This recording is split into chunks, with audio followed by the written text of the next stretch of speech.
Dearest listeners, there exists a peculiar cruelty in the institution of marriage when entered without affection. Yet society demands we smile through such arrangements as though they were blessings from Providence itself. Today, your humble chronicler brings you the most haunting tale of a union forged in desperation and tempered in the fires of near tragedy. If you enjoy these chronicles of hearts tested and triumphant, do press the like button below and subscribe for more tales from Regency England. But let us not rush. For the most profound truths, like the slow melting of a long, cold winter, must reveal themselves in their own due time. The morning of Lady Vivian Ashworth's wedding dawned gray and unforgiving, as though the heavens themselves disapproved of the union about to be solemnized. Rain pelted the ancient stones of St. George's Chapel with a violence that seemed almost personal, and the bride stood before the mirror on her dressing table, illuminated by the scant morning light filtering through heavy clouds. Her dark hair, usually a cascade of thick, lustrous waves, had been dressed by her maid with ribbons, yet even the artifice could not conceal the tension in her neck. The gown was exquisite, naturally. Her mother had insisted upon that much, though the funds had come from the very man Vivian was about to wed. But the face reflected in the small glass appeared wan, resigned, utterly devoid of the joy that ought to animate a bride on her wedding day. At 23, Vivian had long since abandoned the romantic fancies of her girlhood. The daughter of Viscount Ashworth, she had been raised to expect a respectable match, perhaps even an advantageous one, for she possessed both beauty and breeding. Her figure was slight, perhaps too much so, giving her an air of fragility that was not entirely misleading. She had always been delicate in constitution, though her spirit had proven considerably more robust. But all such considerations had become irrelevant 18 months prior, when her father's political miscalculations had transformed their comfortable existence into something approaching catastrophe. Viscount Ashworth had backed the wrong faction in a parliamentary dispute of considerable complexity, and had compounded this error by speaking too freely about matters that powerful men preferred to keep obscure. The retribution had been swift and merciless. Within a year, the Ashworth family teetered on the precipice of complete ruin. The Viscount faced not merely social disgrace, but actual imprisonment for debt. It was in these desperate circumstances that Lord Damien Rothwell, Earl of Thornwick, had made his offer. The Earl would settle all debts and use his considerable political influence to rehabilitate the Viscount's standing. In exchange, he required only one thing: Lady Vivian's hand in marriage. The reasons were not mysterious. Lord Rothwell was 35, a widower of 5 years' standing, and in possession of a vast estate that required an heir to prevent its passing to a cousin he despised. His first marriage had been brief and tragic. Lady Eleanor Rothwell had died in childbed, along with the son she had labored to bring forth. Since that time, the Earl had lived in near seclusion at his principal seat in Gloucestershire. His apartments were maintained with the precision of a tomb, and the smell of disuse in the abandoned west corridors attested to the time he spent in isolation, dedicating himself to the administration of the vast estate that needed an heir to prevent it passing to a cousin he detested. Her father had presented the offer with tears in his eyes, begging her forgiveness, even as he outlined the necessity of her acceptance. Vivian had simply nodded. What else could she do? The choice, such as it was, had been no choice at all. She had met Lord Rothwell precisely twice before the wedding. He had examined her much as one might evaluate a horse being considered for purchase, noting, she supposed, that she appeared sound of wind and limb, capable of bearing the children he required. He stood tall with the bearing of a man who had commanded a regiment of cavalry in Spain during the Peninsular Wars. His hair was dark, threaded with silver at the temples. His features were regular, even handsome, though severity marked every line of his face. His eyes, of a striking pale blue, held a coldness that no amount of formal courtesy could warm. Lord Rothwell wore a locket on a short gold chain that disappeared beneath his cravat, though Vivian glimpsed it once at dinner, resting just above his waistcoat's top button. A lock of fair hair preserved behind glass, visible proof of his continuing devotion to the dead. The ceremony passed in a blur of ritual and rain. St. George's was far too grand for the sparse attendance. Lord Rothwell arrived precisely on time and took his place before the altar without looking at her. When she processed down the aisle on her father's arm, she observed that he did not turn to watch her approach. Vivian spoke her vows in a voice that did not waver, though her hands trembled. Lord Rothwell's responses were equally steady. His hands, when they clasped hers, were cool and impersonal. The ring was a simple but imposing gold band that felt cold and excessively heavy on her finger. When the vicar pronounced them man and wife, Lord Rothwell brushed his lips against hers in the briefest possible acknowledgement. The kiss was so fleeting, so devoid of warmth, that it scarcely warranted the name. The wedding breakfast was mercifully brief.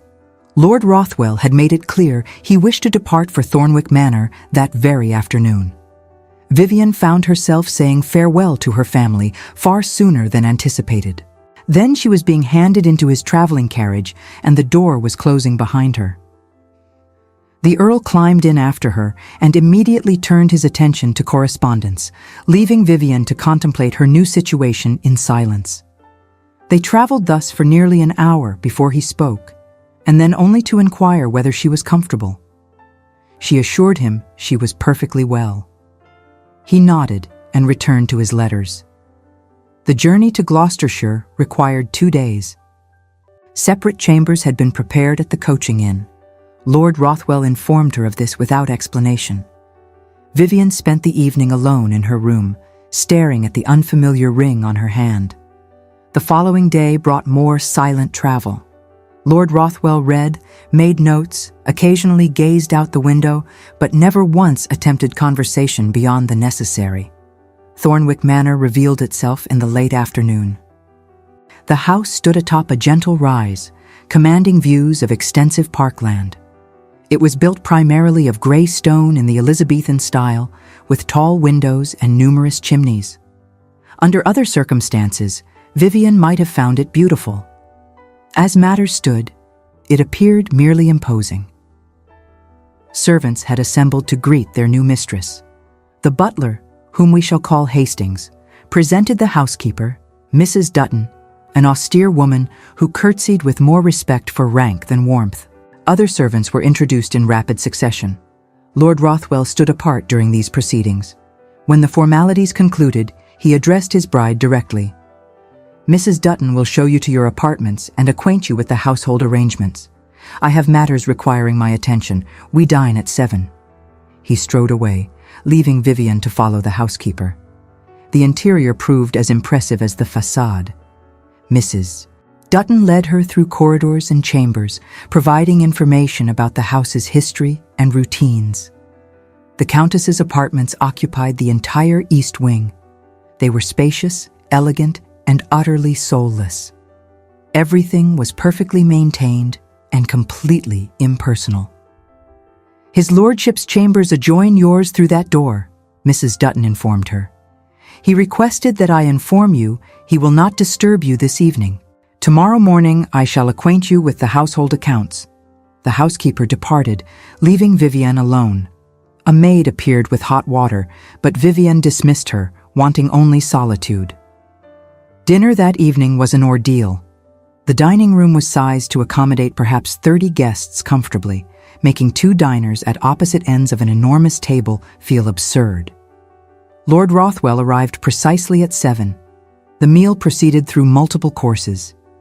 The silence was as vast as the space between them.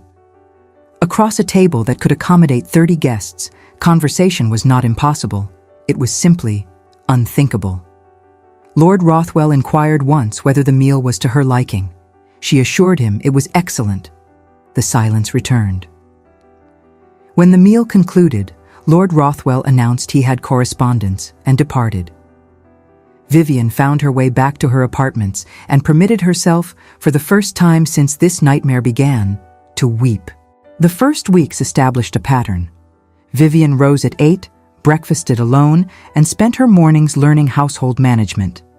Mrs. Dutton proved an efficient if chilly instructor.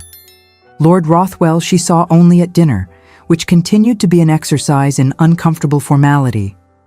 He inquired after her health with the same tone one might use to ask a tenant about crop yields. Gradually, Vivian began exploring Thornwick Manor. The picture gallery particularly drew her attention. She found Lord Rothwell's portrait there, painted perhaps 10 years earlier, showing a man whose face lacked the deep lines that now marked it. But it was another portrait that truly arrested her, that of Lady Eleanor Rothwell. The painting showed a woman of extraordinary beauty. Eleanor had been fair where Vivian was dark, with golden hair and startling blue eyes. She wore a gown of celestial white. Beneath the portrait, a small brass plaque bore her dates, 1792–1815. She had been 23 when she died, the same age Vivian was now. Vivian returned to this portrait repeatedly, studying the woman she could never replace. Lord Rothwell had no intention of allowing her to replace Eleanor in any meaningful sense. His first wife had been perfection, beautiful, accomplished, beloved. What chance did Vivian have, particularly when she had been acquired out of necessity rather than chosen from affection? The portrait was not the only shrine to Eleanor. In the music room, Eleanor's harp stood draped in cloth. In the conservatory, certain flowers were cultivated because they had been Lady Eleanor's favorites. Most disturbingly, that locket Lord Rothwell wore, always present, always visible as a reminder of devotion that transcended death. A month passed, then 2. Lord Rothwell maintained his distance, treating her with a remote courtesy that was somehow worse than hostility. Vivian began to feel like furniture, useful, adequately maintained, utterly unworthy of notice. The servants respected her but showed little warmth. She issued instructions, reviewed accounts, approved menus, but remained somehow peripheral to Thornwick's life. Her only solace came from the library, a magnificent room lined with books. Here she spent afternoons losing herself in volumes of history and poetry. The library had been Eleanor's favorite room as well, but Vivian refused to abandon this one pleasure. It was in the library, on a gray afternoon in her 3rd month at Thornwick, that Vivian made a discovery that would alter her understanding. She had been searching for Wordsworth when several books fell, dislodging a slim leather journal that had been concealed behind them. Curious, she opened it and found Eleanor Rothwell's private diary. The early entries described social events, observations about books and music. But as Vivian read deeper, a different picture emerged. Eleanor had not been happy at Thornwick. She had been lonely, yearning for London society she had left behind. She wrote of feeling inadequate, of Damien's distance and preoccupation with estate matters. She described feeling like a beautiful ornament, admired but not truly known. Most startling were entries from the final months, during her pregnancy. She wrote of terror of childbirth, of her husband's intense focus on the coming heir, of feeling valuable only as a vessel for continuing the Rothwell line. The final entry, dated a week before her death, was heartbreaking. I wonder if he would grieve more for me or for the son I carry. Some days, I suspect the latter, and the knowledge pierces me more deeply than any physical pain. Vivian closed the journal with trembling hands. Eleanor had not been the perfect creature everyone remembered. She had been a lonely young woman, trapped in a marriage where she was valued for her reproductive potential. The parallel was impossible to ignore, and yet there was strange comfort in discovering she was not alone in her unhappiness. She carefully returned the journal to its hiding place, but the knowledge remained, coloring her perception of Lord Rothwell and his grief. The transformation came during early winter, when cold rains swelled the streams crossing Thornwick's parkland. Vivian was returning from visiting a tenant family when she heard a child's terrified screaming. Without thought, she gathered her sodden skirts and ran toward the sound. At the swollen stream, she found young Thomas Fletcher, the gamekeeper's son, perhaps 7 years old, clinging desperately to a partially submerged tree branch whilst the current pulled at his small body. Vivian did not hesitate.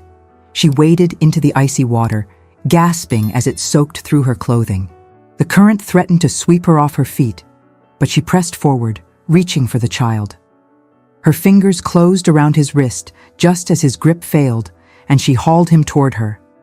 Getting them both to the bank proved difficult.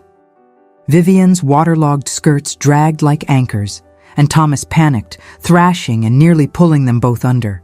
But she held fast, speaking calmly, telling him she had him, that he was safe. Somehow she managed to reach the bank and push the boy onto solid ground. She had just dragged herself out, shaking with cold and exhaustion, when Lord Rothwell appeared on horseback, accompanied by Fletcher and several men searching for the missing child. The Earl dismounted, his face shocked as he took in the scene. His wife, drenched and muddy, kneeling beside the gamekeeper's son, who was coughing but alive. The precision of his voice was that of an officer inspecting a wound, but when he truly saw her, truly comprehended what she had done, something in him fractured. What in God's name, your recklessness? You could have drowned, Vivian. What would have been left of me? What then, of our pact, of the loss would have been insufferable. He stopped abruptly, but he did not speak of the heir or of duty. For the first time, she glimpsed something more than his need. A flash of alarm unrelated to his dynastic requirements, a fear that seemed almost personal. Fletcher rushed to his son, weeping with relief, whilst Vivian attempted to rise and found her legs would not support her. Lord Rothwell was at her side instantly, his hands gripping her shoulders, his face closer than it had been since their wedding. Before she could process this, he had swept her into his arms and was carrying her toward his horse with grim determination. The ride back passed in a blur. Vivian found herself wrapped in his greatcoat, held before him on his saddle, her head resting against his chest. She was aware of his arms around her, holding her secure, of the rapid beat of his heart, of his voice giving sharp orders. At the manor, he carried her inside, shouting for Mrs. Dutton, for supplies, for the doctor immediately. Vivian tried to protest she was well, but in truth she felt far from well. The cold had settled deep, and she could not stop shaking. Lord Rothwell deposited her in her bedchamber with uncharacteristic gentleness, barking orders at maids. A hot foot bath and basin of warm water were brought immediately. She was dried quickly and bundled into a warm nightgown, then tucked into bed which had been heated with warming pans. The doctor arrived and examined her, pronouncing her sound but requiring rest to prevent a chill settling in her lungs. Through it all, Vivian was aware of Lord Rothwell's presence in her sitting room.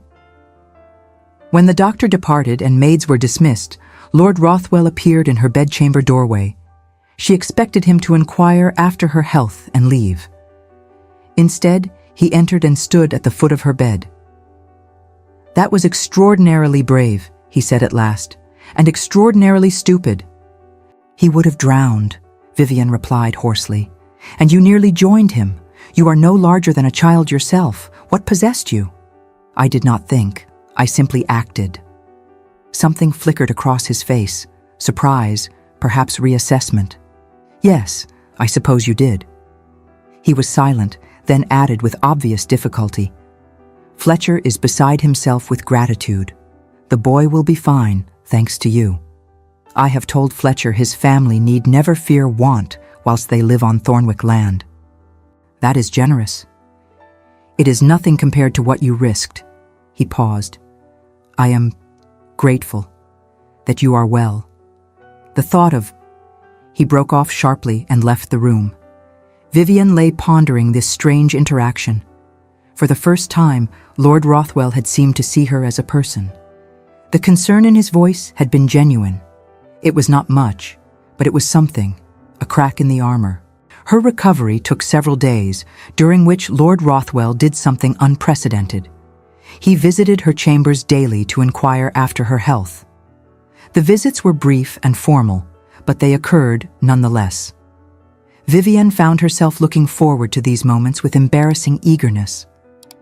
When she resumed normal activities, she discovered her status within the household had shifted. The servants regarded her with new warmth, the rescue story having spread throughout the estate. Even Mrs. Dutton referred to her as brave. Lord Rothwell, however, seemed determined to retreat into customary reserve. Dinners returned to awkward formality. He withdrew to his study after meals. The crack in his facade sealed over. But change, once initiated, proves difficult to reverse. A fortnight after the incident, Vivienne woke feeling decidedly unwell. The sensation was difficult to describe. Not quite nausea, but unsettledness of the stomach, accompanied by unusual fatigue.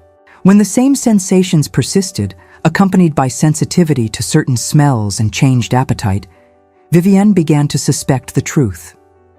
A consultation with the doctor confirmed what she had deduced. She was with child.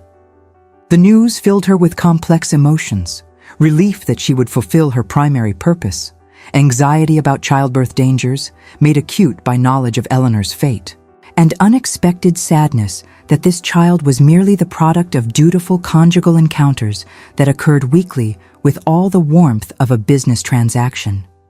She knew she must inform Lord Rothwell immediately, yet she dreaded the conversation. That evening, she requested a private audience in his study. He granted it with obvious curiosity. "You wish to speak with me?" he prompted.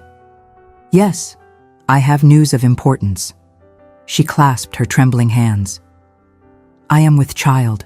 For a moment, Lord Rothwell's face revealed nothing. Then something flickered. Satisfaction, as expected, but also something else, something that might have been concern. He rose and came around the desk, stopping at a respectful distance. "I see. When did you learn of this?" "The doctor confirmed it this morning. I believe I am perhaps 6 weeks along." He nodded slowly. "That is satisfactory. You will of course take every precaution. I shall instruct Mrs. Dutton to ensure you are not overtaxed. The doctor must attend you regularly. Whatever you require, you have only to ask." "Thank you," Vivienne said quietly, unable to keep bitterness from her voice. "I am gratified to know that your heir's vessel will be so well maintained." His eyes narrowed. "What precisely do you mean?" "Nothing at all. I merely acknowledge reality. You have acquired what you needed from me. I should be pleased to have fulfilled my purpose." "Your purpose?" He stopped, a muscle working in his jaw. "You think your only value is as a broodmare? Is it not?" Vivienne's voice remained cool. "You married me to provide an heir. I have conceived. The transaction proceeds as planned." "It is not?" He struggled for words. "You make it sound so cold, so calculating." "Is it not both those things? You have been perfectly clear this is a marriage of convenience, nothing more. I enter into no complaint. I understood the terms. But do not ask me to pretend there is anything more." Lord Rothwell stared at her, and for a moment she thought she saw pain cross his features. But he mastered himself quickly. "Very well. If that is how you perceive matters, I shall not attempt to convince you otherwise. I wish you good night, madam." He turned and left, leaving Vivienne alone with the bitter satisfaction of having finally provoked some reaction from him, even if it was merely anger. The following weeks brought changes to Vivienne's routine. True to his word, Lord Rothwell had instructed Mrs. Dutton to ensure she was not overtaxed. The housekeeper began appearing more frequently with suggestions that perhaps her ladyship should rest. Lord Rothwell himself became somehow more present without actually being more present.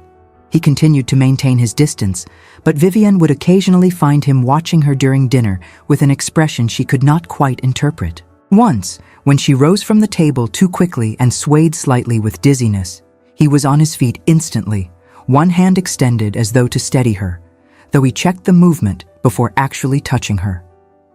"Are you unwell?" he demanded, his voice sharp with what might have been concern. "I am perfectly fine. I merely stood too quickly." Perhaps you should dine in your chambers if the effort of coming downstairs is too taxing. I am with child, Lord Rothwell, not dying of consumption. I am perfectly capable of managing a flight of stairs and a meal. He subsided, but she noticed thereafter that dinner was served somewhat earlier than had been customary, and that the footman seemed to have been instructed to watch her with particular attention. Winter deepened, and Vivian's condition became more apparent. Her slight frame showed the changes earlier than might have occurred in a more robust woman. She found herself tiring more easily, requiring afternoon rests. Her appetite became capricious. Certain foods she had always enjoyed now repulsed her, whilst she developed cravings for unusual combinations. Through it all, the memory of Eleanor's fate hung over Vivian like a shroud. She had not forgotten the diary entry, that final desperate question about whether her husband would grieve more for her or for the child. The parallel was impossible to ignore. She too carried the heir Lord Rothwell desperately needed.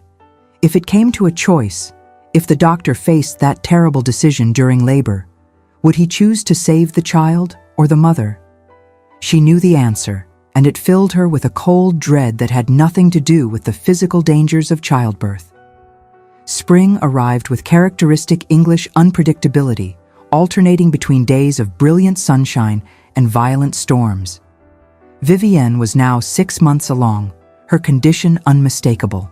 She moved more slowly, tired more easily, and had largely withdrawn from active management of the household.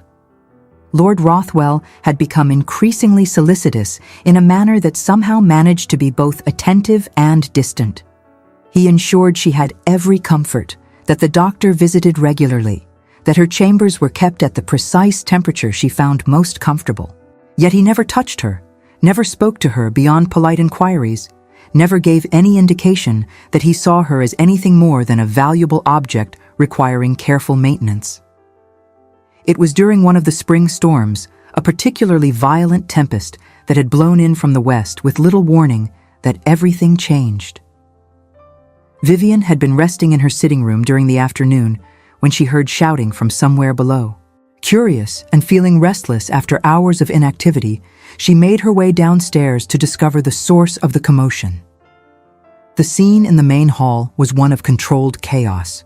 Apparently, a section of the roof over the servants' quarters had been damaged by the storm, and rain was pouring in, threatening to ruin not only the servants' belongings, but also to damage the structure itself.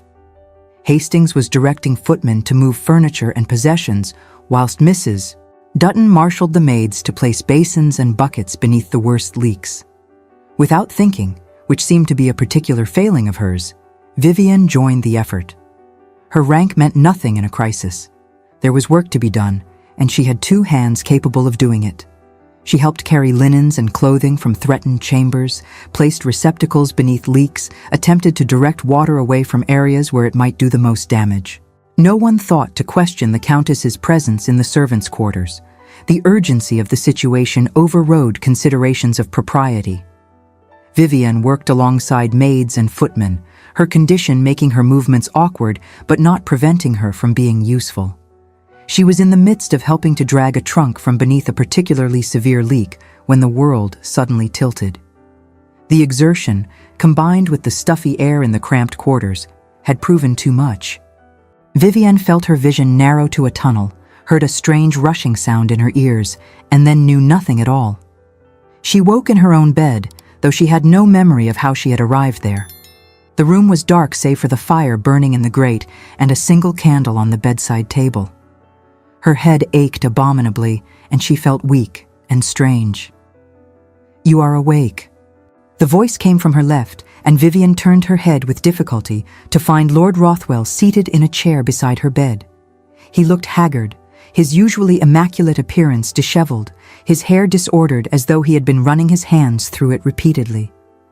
"What happened?" Vivian's voice emerged as barely more than a whisper. "You fainted in the servants' quarters. One of the footmen caught you before you struck your head, thank God. But you have been unconscious for nearly 2 hours. The doctor has examined you. He says the child is unharmed, but you have exhausted yourself dangerously. I was only trying to help." You were being reckless, again.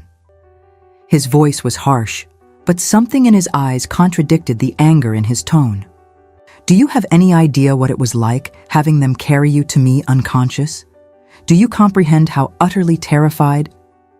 He broke off abruptly, rising from his chair and pacing to the window. Vivian watched him, confused by the intensity of his reaction. I am sorry to have alarmed you, she said carefully. I did not intend. Your intentions are irrelevant.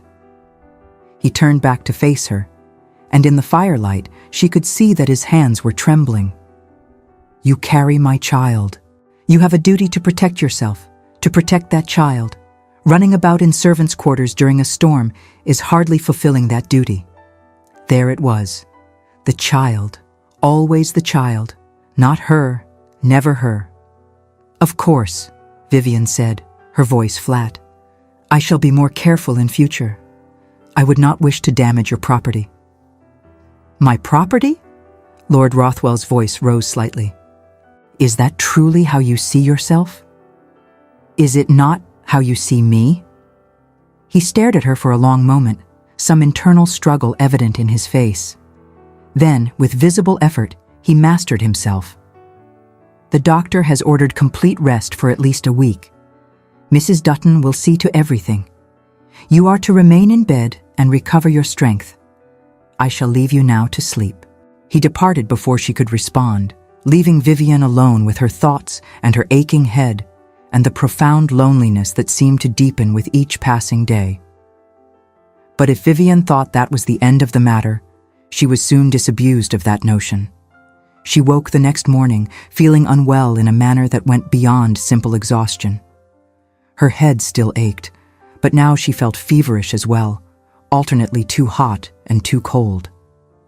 When the maid came to help her dress, Vivian found she lacked the strength to rise from her bed. The doctor was summoned immediately. His examination revealed what Vivian had already suspected. She had developed a fever, likely from the combination of exhaustion and having been caught in the storm. It was not immediately dangerous, the doctor assured her, but it required careful monitoring. In her condition, any illness carried risks. What followed was a nightmare of disjointed time and confused sensation. The fever worsened throughout the day, and by evening Vivian was lost in delirium.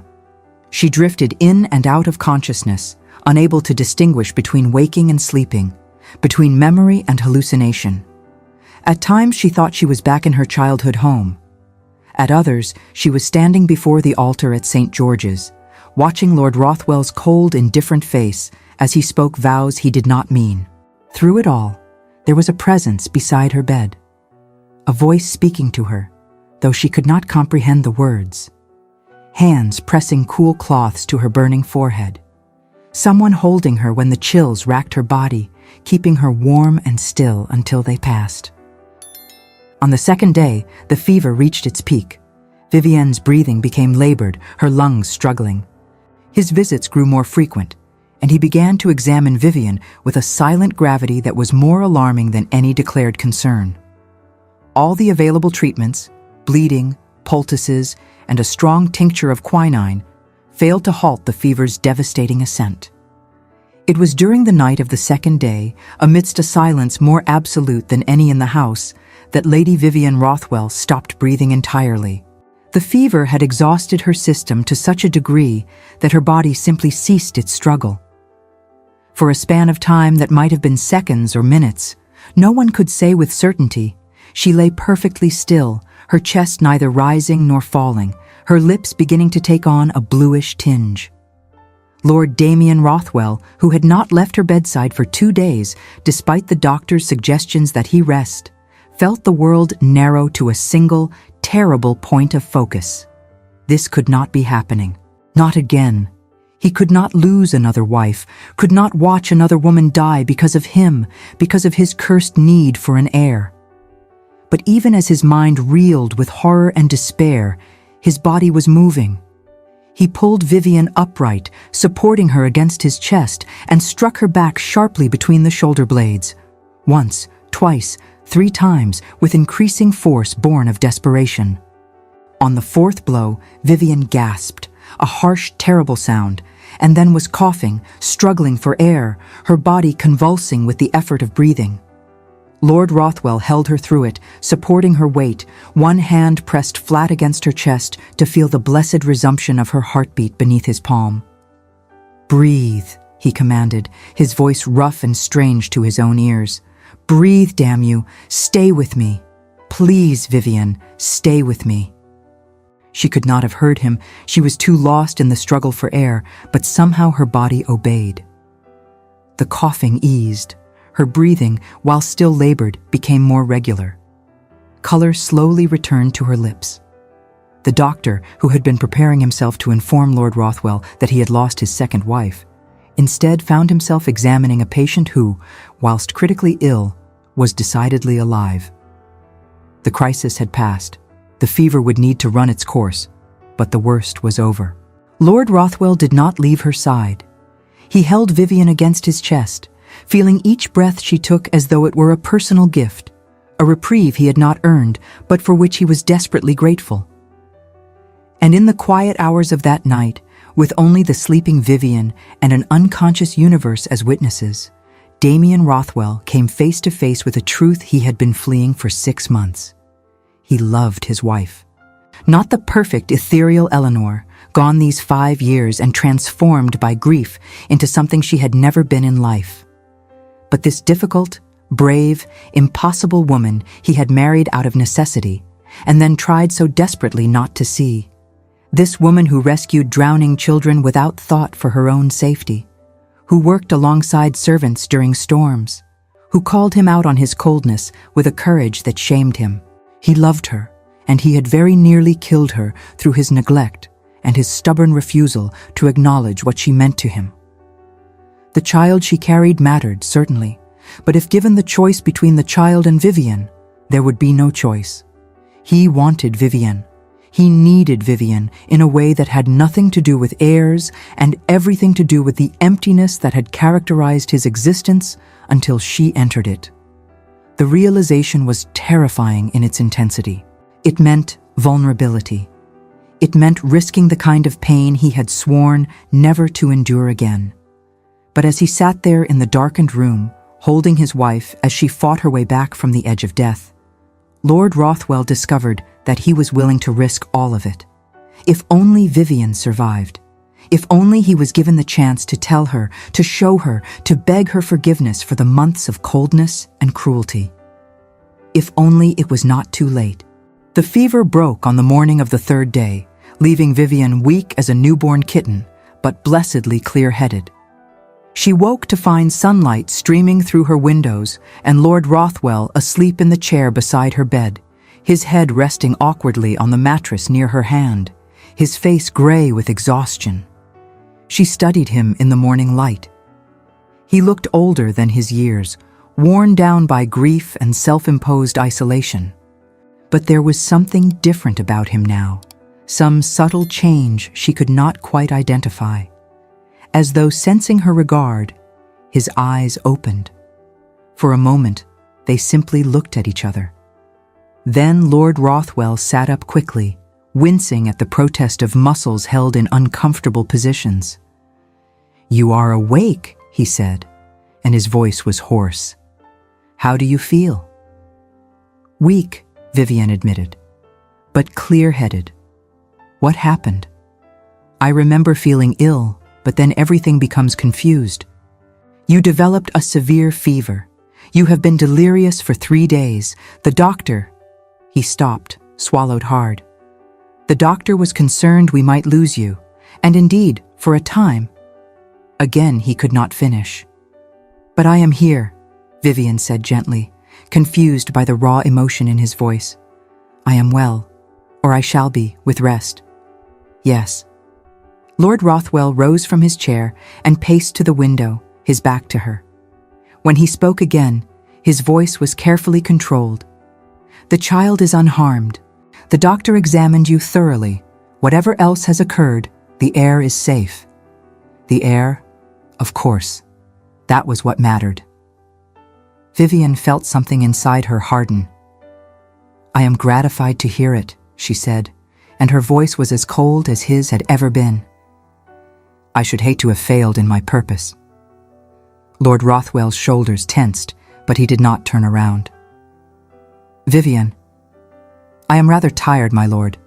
Perhaps you might send Mrs. Dutton to sit with me? I am sure you have estate matters requiring your attention. For a long moment, he remained motionless. Then, without another word, he left the room. Vivian closed her eyes and willed herself not to weep. But if Vivian expected Lord Rothwell to retreat back into his previous distance, she was surprised to discover otherwise. He did not resume his visits to her bedside. She had made it clear she did not welcome his presence. But he was everywhere else. The morning after the fever broke, whilst Vivian slept, Damien went to the picture gallery. He did not think, he simply acted. The portrait of Lady Eleanor, the symbol of his mourning and his prison, was removed by him alone, without the help of servants, and carried to the dark attic. The weight of the gilded frame was the weight of the past he had finally decided to abandon. She would wake from afternoon naps to find fresh flowers in her room, hothouse blooms that must have cost a fortune. Books she had mentioned wanting to read appeared on her bedside table. When she expressed a craving for a particular type of apple that was out of season, an entire crate somehow materialized from London. The harp in the music room was uncovered and tuned. The flowers in the conservatory were joined by new varieties. Vivian observed these changes with confusion and hesitant hope she tried desperately to suppress. What did it mean? Her recovery was slow but steady. Within a week, she was strong enough to leave her bed for short periods. Within 2 weeks, she could walk about her chambers. The doctor pronounced himself cautiously optimistic. It was during her 3rd week of recovery that Lord Rothwell requested an audience. Vivian, who had been spending her afternoon in her sitting room with a book, looked up in surprise when Mrs. Dutton announced his presence. "Admit him," she said, setting aside her book. Lord Rothwell entered and stood awkwardly near the door. He looked better than during her illness, less haggard, more rested, but there was a tension in his bearing that was new. "I hope I am not disturbing you." "Not at all. Please sit." He crossed the room and sat, but perched on the edge as though prepared to bolt. For several moments, he simply looked at her.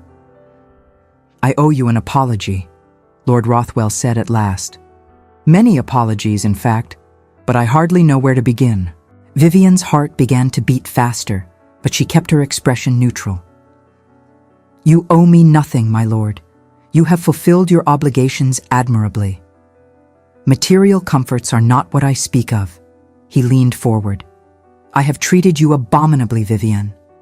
I married you under circumstances that gave you no choice, brought you to a house haunted by ghosts I would not relinquish, and then proceeded to treat you as though you were nothing more than a necessary inconvenience.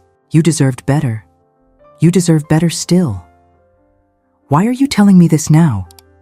Because when you stopped breathing..."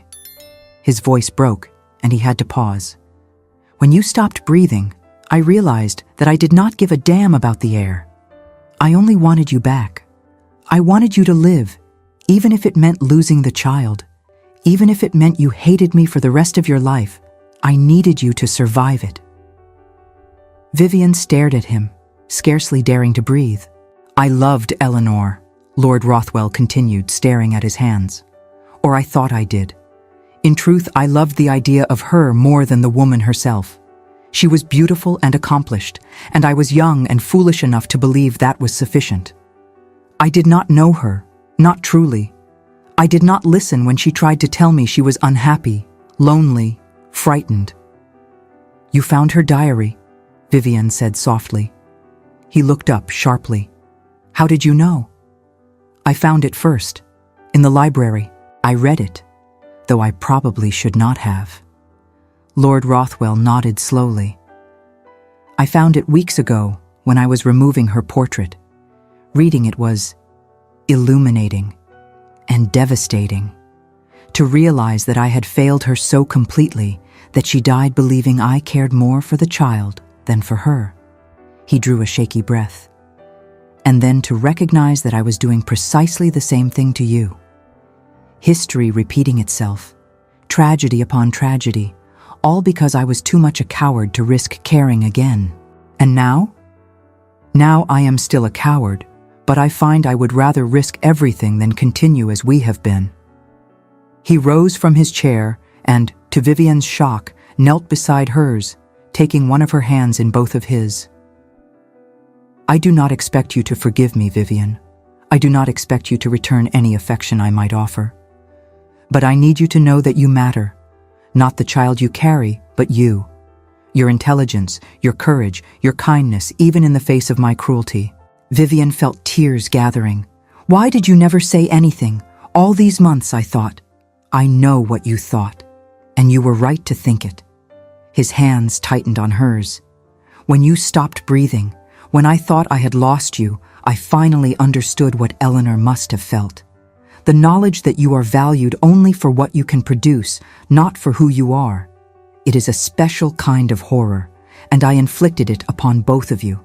I do not want to be Eleanor, Vivian said, tears falling. I cannot be her. I will never be her. I do not want you to be Eleanor.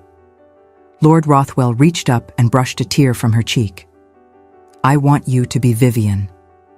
Difficult, brave, impossibly stubborn Vivian, who risks her life for drowning children and refuses to rest even when fever threatens to consume her. The woman who saw through my cruelty and called me out on it. The woman who deserves so much more than I have given her. What are you saying? I am saying that I love you. I am saying that if you will permit it, I should like to begin again. Not as strangers bound by contract, but as two people who might learn to build something real together. I am saying that I am terrified of losing you, not because of any child you might bear, but because somewhere in these past months you have become essential to me in ways I did not recognize until I nearly lost you. Vivian looked into his eyes and saw vulnerability, fear, hope. I do not forgive you, she said slowly, watching his face fall, then hastening to add, not yet. You have hurt me deeply, Damien, made me feel small and worthless and alone. Forgiveness will take time. He nodded, disappointment evident. I understand. But, Vivian continued, her hand covering his where it still rested against her cheek, I am willing to try, to begin again, to see if we might build something real from these ruins. The smile that broke across Lord Rothwell's face transformed him utterly. He leaned forward and pressed his forehead to hers, careful of her condition. Thank you, he whispered. Thank you for giving me a chance I do not deserve. They remained thus for several moments. Then Lord Rothwell drew back and stood, helping Vivian to her feet. You should rest. I have exhausted you with this conversation. Perhaps a little, Vivian admitted. But it was a good exhaustion, a necessary one. He guided her toward her bedchamber, his hand at her elbow. At the door, he hesitated. Might I visit you again tomorrow? To read to you, perhaps, or simply to sit with you if you prefer company? I would like that, Vivian said. Then, gathering her courage, and Damien? Call me Vivian. Not Lady Rothwell or my lady, just Vivian. His smile returned, softer. Vivian. Sleep well, Vivian. Good night, Damien. The weeks that followed brought transformation. Damien was true to his word. He visited daily, bringing books and conversation, and gradually, pieces of himself he had kept hidden. They spoke of childhoods, of the war, of hopes and fears. Vivian shared her dreams of perhaps writing, her love of history.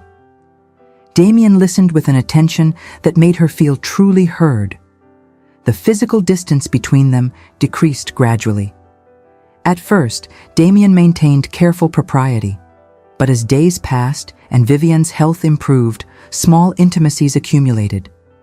A hand on her shoulder as he read to her, his arm around her waist as they walked through gardens, the press of his lips against her forehead. And then, one evening, as they sat before the fire, Damien reached for her hand and simply held it, his thumb tracing small circles on her palm. Neither spoke. Words seemed inadequate. When he finally rose to leave, he brought her hand to his lips and kissed it with tenderness that made Vivienne's breath catch. Her pregnancy advanced. She was now 7 months along, her body transformed. Damien seemed fascinated by her condition, often placing his hand gently on her swollen belly to feel the child move. "A miracle," he murmured one evening. "To think there is a person in there." "Your heir," Vivienne said, testing him slightly. Damien's eyes met hers, serious and steady. "Our child, a boy or a girl, healthy or otherwise, I shall love them because they are yours and mine together. The estates can go to my cousin if they must. This child matters because they are ours." It was the right answer, and Vivienne believed him. As her confinement approached, arrangements were made with military efficiency. The doctor visited weekly. A monthly nurse was engaged. Damien moved into the connecting chambers, explaining he wished to be near should she need anything during the night. It was during her 8th month that Vivienne finally voiced her deepest fear. "What if something goes wrong?" she asked one night. "What if it is like Eleanor? What if the doctor must choose?" Damien turned to her, his face grave. "There will be no choice. If it comes to that, and pray God it does not, you are to be saved. I have made this abundantly clear to the doctor. The child, whilst loved, is not worth your life, not to me, never to me. But your heir. Damn the heir, damn the estates, damn every expectation if it means losing you." He took her face between his hands. "You are not Eleanor. You are not a vessel or a means to an end. You are Vivienne, and you are everything. Do you understand me? Everything." Vivienne nodded, unable to speak. And when Damien kissed her, truly kissed her, with passion and tenderness, she kissed him back, pouring into that kiss all her feelings. When they parted, Damien rested his forehead against hers. "I love you," he said. "I should have said it 100 times by now, but I am a fool. But I love you, Vivienne. Not for the child you carry, not for any duty you perform, but for yourself, for who you are." "I love you too," Vivienne whispered. "God help me, I think I have loved you for weeks. I did not want to. But you have become dear to me, Damien, so very dear." Vivienne's labor began on a gray morning in late April, 3 weeks early. She woke to a dull ache in her back and knew with certainty that this was real. "Damien," she called. He appeared immediately. One look at her face told him everything. "I shall fetch the doctor and nurse." The hours that followed blurred together. The doctor arrived and pronounced that everything appeared normal. The monthly nurse, Mrs. Green, took charge efficiently. Damien tried to stay, but Mrs. Green shepherded him out. The contractions grew stronger as morning gave way to afternoon. Vivienne bore them as well as she could, but as hours passed and pain intensified, she began to understand why women feared childbirth. "You are doing very well, my lady," Mrs. Green assured her, but not much longer proved to be hours more. The afternoon faded into evening. Vivienne's strength began to flag. She was exhausted, drenched in sweat, every muscle trembling. She heard the doctor speaking in low tones with Mrs. Green, heard terms like prolonged labor and small pelvis, and felt her fear spike. This was how it had happened with Eleanor. "I want Damien," she gasped. "Please, I want my husband." Mrs. Green looked uncertain, but the doctor nodded. "Fetch Lord Rothwell." Damien entered moments later. He came straight to the bedside and took Vivienne's hand. "I am here," he said, his voice steady. "I am here, and I am not leaving. Whatever comes, we face it together." "I am frightened," Vivienne admitted, tears streaming. "I know, so am I. But you are the bravest person I have ever known, and if anyone can do this, it is you." Another contraction seized her, and Vivienne bore down with renewed determination. She would not die. She would not leave Damien to mourn another wife. She would survive this. The night deepened. The doctor announced it was time to push in earnest. What followed was an eternity of pain and effort, of Mrs. Green's voice encouraging her, of Damien's hand in hers providing an anchor. And then, just when Vivian thought she could endure no more, she felt a sudden release. A thin, reedy cry filled the room, and Mrs. Green exclaimed in triumph, "You have a daughter, my lady, a fine, healthy daughter." Vivian collapsed back, scarcely able to process the words. A daughter. Not the heir Damien needed, but a daughter. She turned her head to look at her husband, expecting, what? Disappointment? But Damien was staring at the tiny, squalling bundle with such wonder, such pure joy. "A daughter," he repeated, his voice thick with emotion. "We have a daughter." Mrs. Green brought the child to them, carefully placing the tiny infant in Vivian's arms. Vivian looked down at her daughter, small but perfect, with dark hair and eyes that were, unmistakably, the same pale, intense blue as her father's, and felt her heart expand impossibly. "She is beautiful," Damien whispered, one finger gently stroking the baby's cheek. "Absolutely perfect." "I am sorry," Vivian found herself saying. "I know you needed a son." "Vivian." Damien's voice was gentle but firm. "Look at me." She obeyed. "I do not care that she is not a son. I do not care about the succession or the estates or anything except that you are both alive and well. This child is ours, yours and mine, and I love her already beyond reason."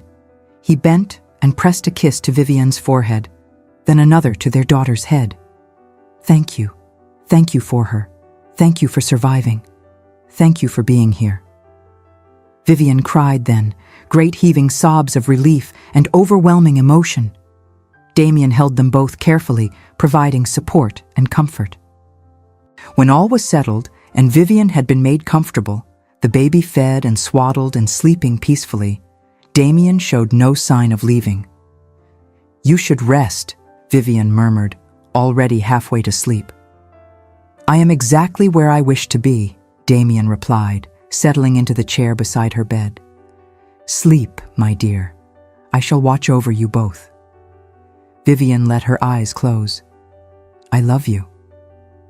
"And I love you," came the reply, soft and sure. "More than you will ever know." And so, in the heat of labor and the quiet of the morning, the man who had taken her as a burden at last found her to be his reason to live.